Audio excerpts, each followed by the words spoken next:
Doctor Hafeez Pasha, شکریہ آپ کے وقت کا۔ $3 ارب سے بھی کم کے زر مبادلہ کے ذخائر، اس پر بھی آئی ایم ایف سے 10 دن تک مذاکرات کے باوجود سٹاف لیول ایگریمنٹ کا نہ ہونا کتنی فکر کی بات ہے، کتنی تشویشناک بات ہے ملکی معیشت کے لیے؟ بسم اللہ الرحمن الرحیم۔ دیکھیے، بات یہ ہے کہ جو ریفارمز اور ایکشنز جو ہم نے کمٹمنٹ کیے تھے سپتمبر میں، لیٹر آف انٹینٹ جو گورنمنٹ نے ایشو کیا تھا، اس میں سارے ریفارمز مینشن تھے، مگر افسوس سے کہنا پڑتا ہے کہ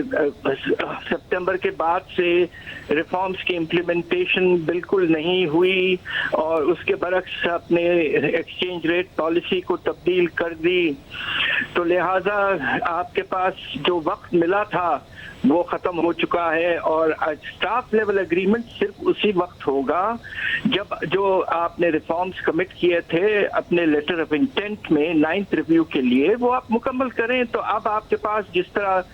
آئی ایم ایف کے پریس اسٹیٹمنٹ میں کہا ہے کہ we have to move quickly and decisively, کچھ دنوں میں جو آپ نے ریفارمز اگری کیے ہیں، جس کے بارے میں میرے خیال سے کافی اندازہ ہے سب کو، وہ آپ فوراً امپلیمنٹ کریں، including possibly money budget. Doctor Pasha, I M F کے پاس ایک طویل لسٹ ہے کہ پاکستان نے جو وعدے کیے وہ پورے نہیں کیے، جبکہ پاکستان یہ شکایت کرتا رہا ہے۔ وزیر اعظم نے بھی کئی مرتبہ کہا کہ آئی ایم ایف کا رویہ بہت سخت ہے۔ کس کی رائے اس حوالے سے درست ہے؟ میرا خیال یہ ہے کہ دیکھیے، ایک سورن ملک جب ایک لیٹر آف انٹینٹ ایشو کرتا ہے سپتمبر کے مہینے میں 9th ریویو کے آغاز میں، تو that government should implement the reforms seriously جو آپ نے لکھ کے دیے ہیں، کمٹمنٹ کیا ہے۔ ہمارے ساتھ پرابلم یہ ہے، مجھے افسوس سے کہنا پڑتا ہے کہ پچھلی حکومت نے تو نہ صرف نہیں کیا مگر ایک وقت آنے پر اس کا اپوزٹ کر دیا۔ ہماری اس حکومت نے بھی ایکسچینج ریٹ پالیسی میں جب انہوں نے کمٹمنٹ دیا تھا کہ ہم market based exchange rate policy رکھیں گے، اس کو آپ نے تبدیل کر دیا۔ تو لہٰذا ٹرسٹ ڈیفیسٹ بہت زیادہ ہو چکا ہے پاکستان کے بارے میں۔ تو اس معاملے میں I think I M F has taken the right position, اور اس کی ایک اور بہت بڑی وجہ ہے کہ اگر یہ ہم ریفارمز نہیں کریں گے تو Pakistan is very very close, خدا نخواستہ کہ دیوالیے کی طرف ہم چلے جائیں گے۔ ڈاکٹر حفیظ پاشا صاحب، یہ بات بھی سامنے آئی کہ آئی ایم ایف دوست ممالک سے قرض ملنے کی کمٹمنٹ چاہتا ہے، دوسری طرف دوست ممالک پاکستان سے آئی ایم ایف کی کنڈیشنز کی تکمیل چاہتے ہیں۔ تو اگر دونوں طرف سے ہی ایسا مطالبہ کیا جائے گا تو پھر یہ مسئلہ حل کیسے ہوگا؟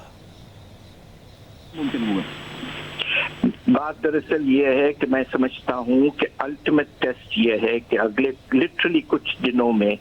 حکومت نے جو کمٹمنٹس کیے تھے اور جو آپ کے نیگوسیشنز میں اسٹاف آئی ایم ایف کے ساتھ جو ہوئے ہیں، ان کو فوراً امپلیمنٹ کریں۔ ہمارا سب کا اندازہ یہ ہے کہ انشاءاللہ ایک دفعہ پاکستان نے کمٹمنٹ بتا دیا to financial stability and reform, تو انشاءاللہ جو آپ کے پاس پینڈنگ کمٹمنٹس ہیں وہ سب انشاءاللہ میٹیریلائز ہو جائیں گے، اور آئی ایم ایف کی چھتری اگر موجود رہی اور ہم 10واں اور 11واں ریویو میں بھی اس پرابلم کو بہت سلیقے سے ہینڈل کریں، وقت پہ ریفارمز مناسب کریں، تو میرا خیال یہ ہے کہ آہستہ آہستہ پاکستان کی پوزیشن کچھ بہتر ہونا شروع ہو سکتی ہے۔ ڈاکٹر پاشا، اس وقت جو حالات ہو چکے ہیں پاکستان کی معیشت کے، ان حالات میں اور ان ذخائر کے ساتھ اگر آئی ایم ایف کا پروگرام مل بھی جاتا ہے تو کیا پھر بھی ڈیفالٹ کا خطرہ ٹل جائے گا؟ اور جو آگے اس کے مشکلات ہیں اس میں کس حد تک کچھ آسانی کی امید کی جا سکتی ہے، یا مشکلات ویسی برقرار رہیں گی؟ کچھ عرصے کے لیے، اس لیے کہ ضروریات جو ہیں آپ کے، دیکھیے نا، آئی ایم ایف نے جو کہا ہے کہ ہمارے ریزروز جو ہیں وہ بلڈ اپ کرنا ہے، اس وقت 3 کے قریب ہیں، اور ان کی خواہش یہ ہے کہ آنے والے تقریباً 1 سال وغیرہ میں آپ 15-16 تک پہنچ جائیں۔ یہ سب اسی وقت ممکن ہوگا جب آپ، میرا خیال یہ ہے کہ آپ کو عنقریب 9th 10th 11th ریویو کے بعد یا اس کے دوران بھی آپ کو ڈیٹ ری اسٹرکچرنگ کا سلسلہ شروع کرنا پڑے گا۔